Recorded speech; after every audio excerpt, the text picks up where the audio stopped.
आज की video lecture में हम लोग देखेंगे कि फ्रेंच रिवॉल्यूशन की होने की क्या क्या वजह बनी। तो जैसा कि मैंने पिछले वीडियो लेक्चर में हमने देखा था कि कौन कौन से ऐसे कारण बने जिसके कारण फ्रेंच रिवॉल्यूशन हुई। तो आज की वीडियो लेक्चर में हम लोग देखेंगे कि फ्रेंच रिवॉल्यूशन के आउटब्रेक होने का कारण क्या था। हाउ डिड फ्रेंच रिवॉल्यूशन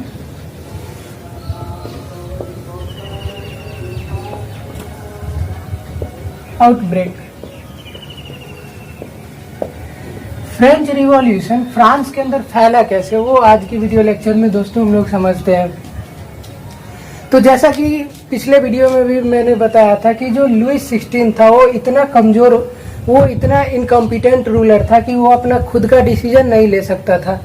तो एक तरफ जहां फ्रांस बैंकरप्सी की तरफ जा रहा था, पूरा एकदम उसका खजाना पूरा खत्म हो चुका था, तो उसने क्या किया, इकोनॉमिकल क्राइसिस से बचने के लिए उसने क्या किया, सोचा कि क्यों ना फिर से जो है टैक्स इम्पोज किया जाए। और टैक्स अगर इम्पोज करता है तो उसको किसके ऊपर वो टैक्स जाता, वो थर्ड स्टेट पे ही कहीं ना कहीं जाता।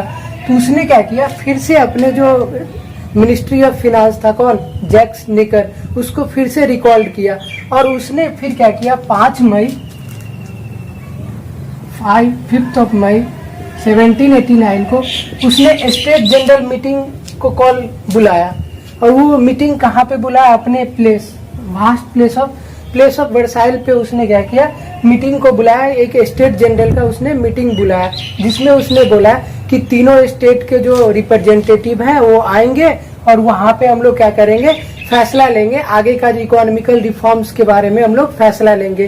तो वहां पे दोस्तों क्या किया गया, 5 मई 1789 को एक मीटिंग बुलाई गई। और उस मीटिंग में क्या हुआ, तीनों रिप्रेजेंटेटिव आए, first state clergy, second state nobles and third state जो हमारा जो बॉर्गीज पीजेंट्री, जो टीनेंट्स का जो पीजेंट्री का जो स्टेट होता था, वो सारे प्लेस ऑफ वर्साइल में एक जगह एकत्रित हुए। तो वहां पे मीटिंग का कुछ सिनारियो कुछ ऐसा था कि एक तरफ फर्स्ट स्टेट के लिए जगह थी, दूसरी तरफ सेकेंड स्टेट के लिए जगह थी, और जो थर्ड स्टेट था उसको पीछे वाले रो में खड़ा कर दिया गया। मतलब उसको थर्ड स्टेट को बैठने के लिए भी जगह मीटिंग में नहीं दिया गया। इसके बाद क्या हुआ, पहले से जैसे कि पहले से चलता आता था कि एक अगर स्टेट है, one state equals to 1 vote, मतलब एक स्टेट को एक वोट का राइट था।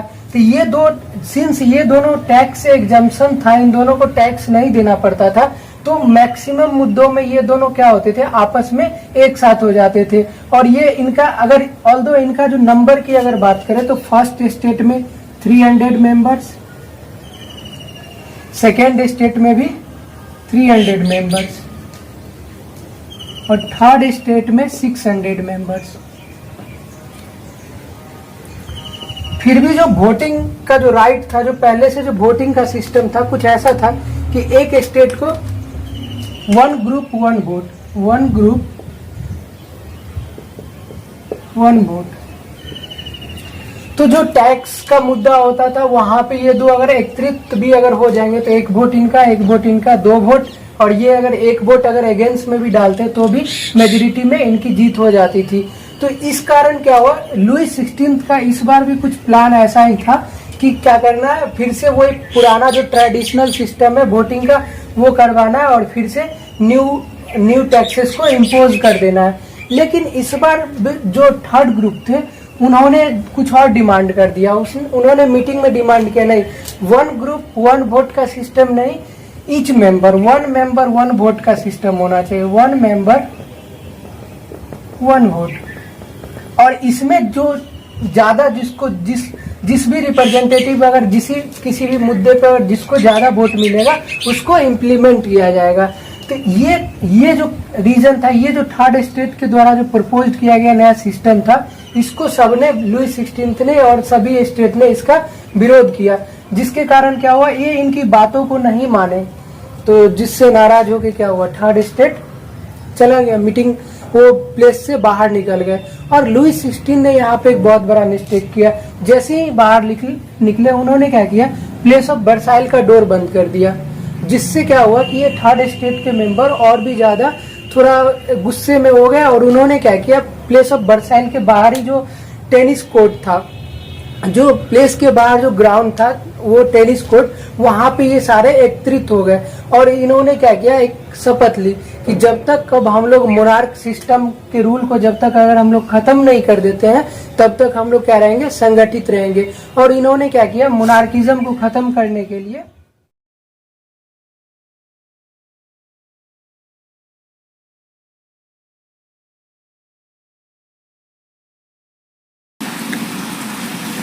तेईस जून 1789 को स्टेट जनरल की एक सेक्रेट मीटिंग बुलाई जाती है, जहां पे क्या किया जाता है, नेशनल असेंबली को इलीगल घोषित कर दिया जाता है, क्योंकि उनका किंग का मानना था कि जो नेशनल असेंबली है कहीं ना कहीं वो उसका जो बैकग्राउंड है वो लीगल नहीं है, क्योंकि जो नेशनल असेंबली का जो गठन है वो 20 जून 1789 को हुआ था और कहीं ना कहीं नेशनल असेंबली के गठन से किंग पैनिक हो जाता है, इसलिए उसने क्या किया, नेशनल असेंबली को इलीगल घोषित कर दिया। कॉन्स्टिट्यूशन बनाने की बात सोच रहे थे थर्ड स्टेट के लोग, वहीं दूसरी तरफ जो फ्रांस के जो लोग थे वहां पे एक अलग क्राइसिस, जो कॉमन पीपल था वो एक अलग क्राइसिस से जूझ रहा था। वो क्राइसिस क्या था, उसका बेड हार्वेस्ट और कहीं ना कहीं उनको जो फेमाइन आया था, जो हार्वेस्ट था वो उसके कारण परेशान थे। तो जो कॉमन पीपल थे वो पेरिस की तरफ पूरा फ्रांस में जो है टर्मोइल सा सिचुएशन क्रिएट हो गया और जो कॉमन पीपल थे वो पेरिस की तरफ, जितना भी फ्रांस के लोग थे वो पेरिस की तरफ भागना शुरू कर दिए, जिससे राजा को क्या लगा, लुई 16 को ये लगा कि ये जो पीपल है वो शायद विद्रोह करने के लिए आ रहे हैं, लेकिन उनकी उस टाइम में प्रॉब्लम कुछ और थी। और कहीं उसी बीच में क्या हुआ कि कॉमन पीपल के बीच में एक रूमर्स पूरा स्प्रेड हो गया कि राजा जो है, बहुत सारे राजा जो है पीस के मूड में नहीं है, वो क्या करेंगे, वो हम पे सप्रेस करने के लिए। और राजा ने उस टाइम में क्या किया, जब लोग एकत्रित होने लगे थे पेरिस में, तो उन्होंने क्या किया, अपने आर्म्स, अपने गार्ड्स को पूरा पेरिस में तैनात कर दिया, अपने आर्मी मैन को लगा दिया, जिससे लोगों में एक रॉन्ग मैसेज गया कि राजा अब जो हमारा किंग है वो पीस के मूड में नहीं है। और एक रूमर्स जो ये फैला था कि जो लोकल जो फिडुअल लॉर्ड्स है, जो लोकल जमींदार है, वो क्या कर रहे हैं, बहुत सारे ब्रिगेड्स ऑफ गार्ड्स, जो बहुत सारे लुटेरा है, उसको क्या कर रहे हैं, उसको हायर कर रहे हैं। और उनको हायर करने के पीछे पर्पस क्या है कि जो किसानों की जो हार्वेस्ट है, जो फसल है, उसको वो लूटना चाहते हैं और उसको बर्बाद करने के लिए वो क्या कर रहे हैं, हायर कर रहे हैं। जिसके कारण क्या हुआ, कॉमन पीपल में और भी ज्यादा गुस्सा हो गया और कॉमन पीपल बहुत ही ज्यादा आउटरेज हो गए और उन्होंने क्या किया, राजा के जितने भी हवेली थे, जितने भी महल थे, जो मैनर्स थे, फोर्ट्स थे, उन सारे पे जो फिडुअल लॉर्ड्स के जो फोर्ट थे उन पे उन्होंने अटैक करना शुरू कर दिया, जिससे क्या हुआ कि जो फिडुअल लॉर्ड्स थे वो पूरा बहुत ही ज्यादा डर गए। और वो डरने के कारण क्या हुआ कि वो अपना फोर्ट छोड़ के क्या हुआ, अपनी जान बचाते हुए नेबरिंग स्टेट जैसे ऑस्ट्रिया, प्रुसिया, ये सारे स्टेट्स में वो लोग चले गए। और इस तरह से क्या हुआ, जो कॉमन पीपल का रिवोल्ट था वो फ्रांस में बहुत ही बड़ा रूप ले चुका था। और यहाँ पे ही लोगों का गुस्सा नहीं थमा, लोगों ने क्या किया, on 14 July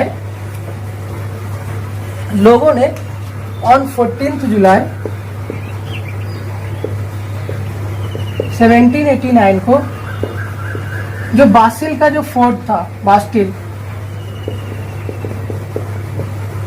state prison, Bastille क्या था, स्टेट प्रिजन, उस पे उन्होंने हमला कर दिया। कौन, रिवॉल्यूशनरी, जो कॉमन रिवॉल्यूशनरी आर्मी थी, उन्होंने क्या किया, स्टेट ऑफ बासिल पे जो फोर्ट ऑफ बासिल थी उस पे हमला कर दिया। और बासिल क्या था, स्टेट प्रिजन था जहाँ पे पॉलिटिकल प्रिजनर्स और आर्म्स एंड एम्यूनिशन को रखा जाता था। तो लोगों ने क्या किया, इस फोर्ट के किले पे हमला कर दिया और राजा के गार्ड को मार दिया और जितने भी पॉलिटिकल प्रिजनर्स थे उन सबको फ्री करवा दिया। All political prisoners become free. और उसने क्या किया, उस फोर्ट के अंदर जितने भी आर्म्स एंड एमुनेशन रखे हुए थे, जितने भी आर्म्स थे, उसको उन्होंने लूट लिया। और लोग जो फोर्ट ऑफ बास्टिल का तबाह होना, फोर्ट ऑफ बास्टिल को बर्बाद करना, वो कहीं ना कहीं जो कॉमन पीपल के लिए एक बहुत ही बड़ा क्या था, ट्रम्प का एक सिंबल था, एक विक्ट्री थी। एक कॉमन पीपल के लिए एक राजा के खिलाफ एक बहुत बड़ा विक्ट्री था। लोग as a symbol of Bastille के फोर्ट को खत्म करना as a symbol of liberty देखने लगे थे, as a symbol of liberty. और इसमें सिर्फ कॉमन पीपल ही नहीं थे, इसमें जो बहुत सारे और भी जो लोग थे उनका साथ मिला। जैसे क्या होता है ना कि जैसे कोई पावर में लोगों को जब लगता है कि कोई नया ग्रुप इमर्ज कर रहा है, वो पावर में आने वाले हैं, तो जो पहले से भी जो फीडवल्स होते हैं, जो उच्च कुलीन वर्ग के जो लोग होते हैं या जो बड़े लोग होते हैं, वो कभी कभी क्या करते हैं, अपने लोगों की मूवमेंट देख के या टाइम के मूवमेंट के अकॉर्डिंगली अपने आप को एडेप्ट करते हैं और वो चेंज उस ग्रुप में जाके मिल जाते हैं। जैसे कि आज के डेट में हमारा जो पॉलिटिकल सिस्टम है, जब जो जिसकी लगता है, जब जो किसी और पार्टी को अगर ये लगता है कि कोई दूसरा पार्टी सत्ता में आने वाली है, तो उससे वो एलाइड हो जाते हैं, उसके साथ वो जुड़ जाते हैं। तो उस टाइम में भी क्या हुआ कि जो बहुत सारे जो नोबेल्स और क्लेर्जी वर्ग थे, जैसे कि पिछले लेक्चर में हमने बताया था एक फ्रेंच कैप्टन लेफेटे के बारे में, वो क्या था, नोबेल्स था। तो उसने भी क्या किया, इनका साथ दिया। और लेफेटे ने क्या किया, कॉमन पीपल के साथ एक नेशनल गार्ड का फॉर्मेशन किया, नेशनल गार्ड्स का लेफेटे ने फॉर्मेशन किया। और बहुत सारे नोबेल्स, बहुत सारे क्लेर्जी वर्ग भी किसका साथ दिए उस टाइम में, फ्रेंच रिवॉल्यूशन के टाइम में, ये कॉमन पीपल का साथ दिए। और इस तरह से क्या हुआ कि लोगों ने फोर्ट बासिल फोर्ट को ढहा दिया, जो एज ए कॉमन पीपल के लिए क्या हुआ, एक सिंबल ऑफ लिबर्टी का काम किया। तो सबसे बड़ी बात है कि जो स्टेट जनरल का मीटिंग को कॉल करना लुईस 16 के लिए एक बहुत ही बड़ा क्या बना, ब्लंडर बना, बहुत ही बड़ा ब्लंडर बना। और उसका एक सबसे बड़ा जो आउटकम्स निकल के आया, वो सबसे बड़ा आउटकम्स क्या निकला, formation of national assembly. National assembly का जो फॉर्मेशन हुआ वो कहीं ना कहीं किसका आउटकम्स निकला, meeting of outcomes of meeting of states general. इसका अगर बात करें सबसे बड़ा आउटकम्स फ्रांस के अंदर क्या निकला, फॉर्मेशन ऑफ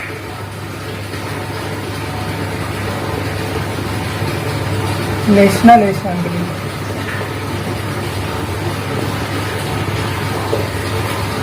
तो दोस्तों इस वीडियो में हमने देखा कि कैसे फ्रांस के अंदर फ्रेंच रिवॉल्यूशन का आउटब्रेक हुआ और बासिल का फोर्ट को ढा दिया गया, वहां से आर्म्स एंड एम्यूनिटीज को लूटा गया। और नेशनल असेंबली कॉमन पीपल को जो लीड कर रहा था वो दो शख्स लीड कर रहा था, एक मिराबो, दूसरा अबू सैयस। मिराबो जहाँ एक नोबेल राइटर था, वहीं अबू सैयस एक क्लेर्जी मैन, एक प्रीस्ट था। और ये कॉमन पीपल का लीडर बन के इमर्ज हुआ।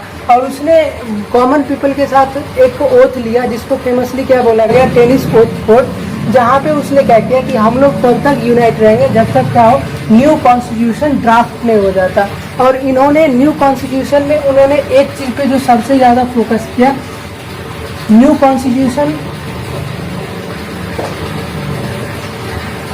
जो सबसे ज्यादा जो फोकस किया, to limit the power of monarch, power of monarch. Monarch के पावर को लिमिट करना ही क्या था, नेशनल असेंबली का सबसे फर्स्ट और फॉरमोस्ट काम था।